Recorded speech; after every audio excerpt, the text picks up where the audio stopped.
여러분 안녕하십니까. 수원시 글로벌 평생학습관 배우러 와 제51호를 영상으로 배달해 드리겠습니다. 저는 오늘도 배달꾼 조영호 관장입니다. 이번의 주제는 한글 창제를 반대한 최만리를 끝까지 아낀 세종, 우리 세종대왕 얘기를 하고자 합니다. 삶과 배움에 얽힌 다양한 얘기를 전해드리고 있지요. 배우러 와가 벌써 이제 51호가 되었네요. 우리 정말 자랑스러운 한글 얘기를 조금 해보지요.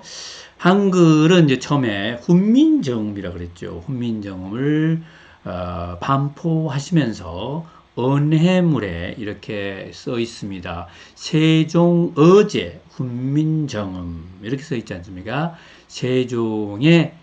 세종대왕이 임금께서 어제 직접 지은 훈민정음이다 이렇게 되어 있습니다. 참 의미가 큰 얘기입니다. 세종대왕께서 이 훈민정음을 몸소 지었다. 이 지은이가 나와 있는 것입니다. 잘 아시다시피 나란 말씀이 중국에 달라 중국에 달아 백성들이 뜻한 바를 전할 수가 없으니 백성들을 어렵게 여겨서 이 글을 만든다 이렇게 되어 있지요. 글자를 만든 취지 배경도 나와 있습니다. 조선왕조 제4대 왕 세종은 1418년 21세에 즉위를 했고요. 그리고 여러 일을 하시면서 한글을 만들기 시작했는데 정확히 언제 만들었냐는 밝혀지지 않았고요. 그래서 25년쯤 지난 후에 1443년에 글을 내가 만들었다 하고 공개를 하시게 됩니다. 그 뒤에 3년 동안 여러 가지 정비를 하고 해설본도 이제 학자들이 집필을 하고 해가지고 1446년 9월에 반포를 하게 되죠. 이게 새로 만든 글이다. 그러면서 이 글이 전국의 백성들에게 퍼져나가게 되겠고, 한자는 너무 어려우니까 부녀자들 사이에서 또는 글을 많이 배울 수 없는 천민들 사이에서 쭉 퍼져나가게 됐죠. 그러나 세종대왕이 이렇게 반포를 했지만 그것이 정식 공문서로 쓰이진 못했습니다.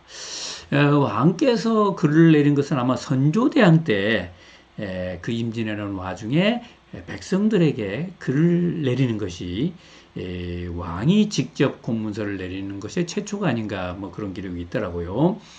그러다가 정식으로 국가의 문자로 정식으로 공표된 것은 고종 황제 때 그 가보갱장 때 그러니까 한글 훈민정음 반포 450년 만에 공식적으로 이제 국가 문자로 대접을 받게 됐죠.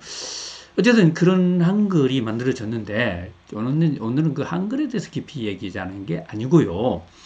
1443년에 소문에 이제 글이 뭐 만들어지고 있다 있었지만은 정확히 어떤 글자가 어떻게 만들어졌는지를 아무도 몰랐던 것 같습니다. 정말 비밀리에 세종이 직접 이 글을 만들고 계셨는데 그것이 1443년 12월에 발표되니까 이제 선비들이 난리가 난 거죠. 야, 이런 문자가 만들어졌나.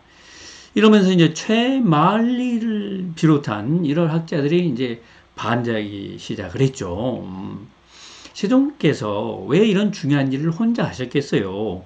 그거는 이 4대 부들, 학자들이 반발할 것이 너무 불보듯 뻔하기 때문에 몰래 혼자서 한 것이겠죠. 그런데 이제 이게 공개가 되니까 선비들이 가만히 있겠습니까? 정말 최만리는 그때 집현전은 세종대왕이 직접 만든 학자들 양성기관인데 그 집현전에 부제학을 맡고 있었는데요. 부제학이면 위에 제학도 있을 거고 뭐 하겠습니다만은 이 다른 그 위에 직책을 가진 사람들은 겸직을 한 사람이고 실제로 전임 직원으로서는 최고위직, 집현전에서 최고위직이 부제학이었다 그럽니다. 사실상 실무 책임자였던 것이죠. 최만리는. 채말리를 비롯해서 신석조, 김문, 정창소, 나유지, 송처검, 최조근 등 7명의 집현전 학자들이 들고 일어난 것입니다. 장문의 상소문을 써 올린 것입니다. 정말 죽을 각오로 임금님께 전하께 이 글을 올립니다 하면서 한글 창제에 문제점을 조목조목 올리게 되죠. 한글 창조와 관련한 여러 가지 드라마들이 있는데 그 드라마 보면 뭐 하여튼 100m 가까이 됐다는 설도 있고 굉장히 장문의 상소문이 그때 보이더라고요. 반대하는 이유가 무엇이었을까요? 반대한 이유가 이제 여러 가지는 조금 더 말씀드리고 어쨌든 세종실록 권 103권에 그러니까 날짜로 치면 1444년 2월 20일 1443년 12월에 글자가 만들어졌다고 공개를 했다고 그랬죠. 아직 반포 전입니다. 그걸 하자마자 바로 2월 20일에 상소가 이제 올라왔는데 그때 그 상소문과 세종대왕께서도 반박한 글이 세종실록에 이대로 기록이 되어 있습니다. 여기 보시는 것처럼 세종실록 권 103호에 나와 있는 거죠. 이것 자체가 참 놀라운 일이 아니겠습니까? 왕이 손수 만들어서 백성을 위해서 공포를 하려고 하는 이 글에 대해서 이제 반대를 하고 감히 반대를 할 수가 있을까요? 반대를 뭐 할 수도 있겠죠. 그렇게 되면은 대개의 이게 처형을 하거나 엄벌에 처해질 텐데 또 그들과 함께 세종대왕이 또 논쟁을 하고 반박을 하고 그 글들이 또 세종실록에 그대로 실리고 한 것이죠. 이것 자체가 참 놀라웠습니다. 당시로 봐서는 생각할 수가 없는데 뭐 참 민주적으로 운영을 했다 할까요? 그런 느낌이 막 나지 않습니까? 어떤 이유로 반대를 했을까요? 6가지 이유가 있는데요. 첫째는 우리가 중국이라는 대국을 섬기고 있는데 이 대국이 글을 따르지 않고 우리 마음대로 글을 만든다는 게 좀 염려가 되네요 하기 첫 번째 거예요. 그리고 두 번째는 대국이 그 귀한 문자와 문화와 지식이 잘 기록이 되어 있는 글이 있는데 재주가 좀 있다고 새로운 글을 만들고 되면은 그런 좋은 문화적인 보물을 우리가 놓치게 되는 것이 아닙니까? 우리는 문화 수준이 떨어진 그 변방이 오랑캐가 되는 일입니다. 이렇게 또 반박을 한 거예요. 그리고 정대왕께서 백성들의 어려움을 생각해서 글을 만드신다고 하면 이두가 있지 않습니까? 이두를 쓰면 될 것이지 뭘 또 새로 만든다 그러십니까? 이두를 좀 개발하세요. 조금 더 바꿔보세요. 뭐 이런 얘기. 네 번째는 백성들이 그렇게 그 염려가 되셔서 쉬운 글로 이렇게 뭐 책을 펴내고 하신다고 하시는데 아무리 삼강 오륜 이런 것을 쉬운 글로 펴낸다고 하더라도 백성들이 착하게 살지는 않아요. 범죄가 줄어들지는 않거든요. 중국에 그렇다면 중국에 중국 글이 이렇게 좋은 글이 중국에 맞는 글이 있는데 중국에 계속 범죄가 늘어나지 않습니까? 뭐 그런 얘기예요.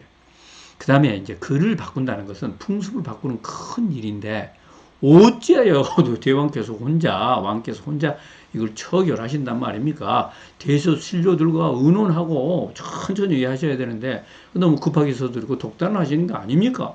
그리고 대왕께서 그 일을 하시는데 동궁들, 왕자들 또 공주들을 동원해서 뭐 하셨다 그러는데 특히 세자께서는 정사를 이제 배워야 되고 할 일이 많은데 그 일에 빠져가지고 다른 일을 못한다는 그런 얘기가 들립니다. 그리고 왕께서도 일을 하는데 너무 빠지셔가지고 건강이 염려됩니다. 뭐 이런 이런 반대 사유였습니다. 이거에 대해서 세종대왕께서 조목조목 반박하시는데 첫 번째 건에 대해서는 언급을 안 하셨어요. 두 번째 건에서는 어찌 내가 잔재주를 부린다고 하느냐? 너희가 도대체 언어학을 공부를 해봤느냐? 공부를 해보면 그런 말을 할 수가 없을 것이다. 나는 아주 옛날의 지혜의 지식에 기초해가지고 이거를 체계적으로 다듬는 것이지 잔재주를 부려서 이렇게 오랑캐처럼 되려고 하는 것이 아니다. 이렇게 일단 반박을 하시고요. 이두를 쓰면 된다고 했는데 이두가 왜 나왔냐? 설총 스님께서 왜 이두를 만들었냐? 그 백성을 위해서 만들었지 않느냐? 근데 여전히 그것은 한자로 되어 있어서 배우기 힘들다. 그런데 백성을 위해서 만든 설총의 뜻은 높이 사면서 백성을 정작 위해서 하는 나의 뜻은 너희들이 그렇게 몰라주느냐 말이야. 정말 이둘 백성들이 쉽게 쓸 수가 있겠니? 너희 생각 좀 해봐라. 그리고 쉬운 길이 있다고 한들 백성들이 범죄를 안 저지르겠습니까? 너희가 유학을 했다는 사대부가 어때 그따위 얘기를 하느냐 말이야. 유학이란 게 뭐냐? 그 학문을 깨우쳐서 사람을 착하게 만들자는 교육 철학인데 지금 사람들의 본성이 글러먹었으니까 교육시킬 필요가 없다고 어찌 책을 읽은 너희들이 논어맹자를 읽은 너놈들이 그런 얘기를 할 수가 있느냐. 부끄럽다. 이렇게 한탄을 하신 거예요. 그리고 동궁이 이 한글 만드는 훈민정음 만드는 것 때문에 다른 일을 못했다 그러는데 그럼 동궁이 그 환관들을 둘러싸여가지고 거기서만 있어야 되겠냐. 이런 것도 하고 창의적인 것도 하고 해야 되지 않겠냐.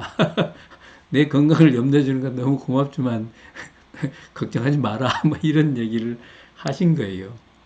참 이게 그런 그 전제 절대 왕정 속에서 이렇게 신하와 왕이 이렇게 토론을 한다는 게 너무 아름답지 않습니까? 뭐 그렇게 해서 이제 이렇게 기록이 됐고 일단은 이들에 대해서 이제 벌을 줬죠. 상소를 올린 사람들 벌을 줬는데 하루 정도 의금부에 구금을 해라. 그리고 풀어줬다 그럽니다. 뭐 대단한 그 범죄라고도 볼 수 있는데 풀어줬고 정창소는 파직을 했고요.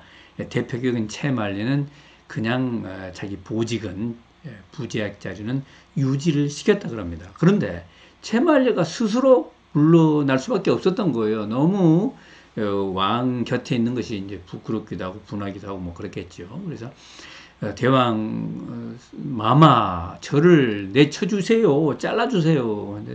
내가 왜 자르냐 너. 드라마에 보면 그렇게 돼 있어요. 너 같은 친구가 나한테 계속 시비를 걸고 반박을 해줘야지 내가 더욱더 정신 차리고 더욱더 내가 논리를 개발해서 더 좋은 걸 만들지 않겠냐. 너는 너 할 일을 하고 나는 나 할 일을 하자. 이랬다 그래. 못 견디고 참말리가 스스로 사직을 하고 이제 낙향을 했죠. 그런데 그럼에도 불구하고 세종대왕께서는 그 부재학, 집현전 부재학 자리를 채말리 자리를 채우지 않고 그대로 두면서 채말리가 올 때까지 기다리겠다 그렇게 했다 그럽니다. 그러나 끝내 채말리는 돌아오지 못하고 이듬해 사망을 했다는군요. 정말 세종대왕께서는 정말 현명하신 그런 군주였죠. 그래서 신하들과 일을 하면서도 토론과 또 소통을 통해서 민주적으로 일을 하려고 무척 노력을 했던 것 같습니다. 그것이 백성을 위한 것이고 그것이 새로운 것을 만드는 일이고 한 것이 되겠죠. 이 존경스러운 세종대왕의 또 다른 에피소드가 되겠습니다. 자, 조영호 관장의 좌우지간 어록을 좀 살펴볼까요? 세종대왕의 말씀입니다. 모든 일은 위에 있는 사람이 비록 옳다고 할지라도 아래에 있는 사람이 마음속으로 그런 것을 알면 윗사람에게 그런 것을 말해서 숨김이 없어야 한다. 위아래가 소통이 잘 돼야 된다는 말씀이겠죠. 그리고 모든 사람이 똑같이 동의하면 또 안 되잖아요. 똑같이 동의를 해서 생기는 문제를 우리가 집단사고로 그러는데요. 집단사고를 지적한 어빙 제니스라는 분의 얘기입니다. 아무리 개인의 지식 수준이 높아도 동질성이 짙은 사람들이 모이면 의사결정의 질이 현저히 저하된다. 똑같은 사람이 모여서 똑같은 생각을 하면은 뭐 좋을 것 같지만 그게 반드시 오류가 있는 것이고 문제가 생길 수가 있습니다. 이질적인 사람이 있어야 되고 반대가 있어야 되는 것이죠. 반대가 있어야 됩니다. 이단자를 또 포용할 수 있어야 되고, 예. 네, 우리 수원시 글로벌 평생학습관에 오시면 다양한 강의가 있는데요. 한글과 관련된 강의가 곧 펼쳐집니다. 정재학 씨 여러분 많이 아실 텐데요. 예, 코미디언으로 출발하셨는데 이분 열심히 공부를 하셔가지고 또 사학 박사가 되셨더라고요. 그 중에서도 이 한글과 관련된 사학을 하시면서 여러 가지 강의를 하시고 계시는데 우리 글로벌 평생학습관에 오셔가지고도 강의를 하십니다. 한글에 대한 강의죠? 꼭 좀 들어주시기 바라겠습니다. 그리고 이제 다른 그 강좌도 참 많이 있으니까요. 예, 여러분 수원시 글로벌 평생관 이용하셔서 즐거운 강의를 우리가 받아주시기 바라겠습니다. 여러분 이번에도 감사하고요. 다음 호에 또 뵙겠습니다. 구독 신청 아시죠? 네, 바이바이.